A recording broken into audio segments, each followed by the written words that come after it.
హరి ఓం. శ్రీ గురుభ్యో నమః. హరి ఓం. వాక్య విభూతి అనే శీర్షికలో భగవాన్ శ్రీ సత్యసాయి బాబా వారి ఉపదేశం తెలుసుకుందాం. అనన్య భక్తి, సహజ విరక్తి. ఒకసారి కొందరు పెద్దలు సాయి గీతకు సంతు కలిగితే బాగుంటుందని భావించి అదే విషయాన్ని స్వామితో విన్నవించారు.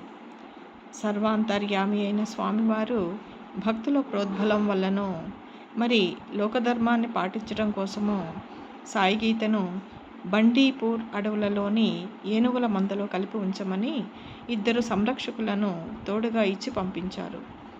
అక్కడ చేరిన తర్వాత ఆశ్చర్యమైన విషయం జరిగింది.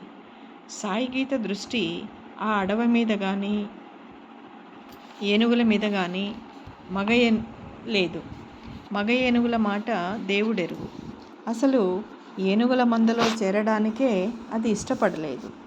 సంతానంపై కోరిక పుడుతుందేమోనని 2 చిన్న ఏనుగు గున్నలను తెచ్చి సాయి గీతతో పాటు ఉంచడానికి ప్రయత్నిస్తే వాటిని దూరంగా తోలేసేది. మధ్యలో సంరక్షకుల కళ్ళు కప్పి అనేకసార్లు పుట్టపర్తి దారి పట్టబోయింది. ఈ విధంగా కొన్ని నెలలు గడిచిన తర్వాత వారు స్వామికి టెలిగ్రామ్ పంపి ప్రార్థించుకోవడంతో తిరిగి రావడానికి స్వామి ఆనతిచ్చారు.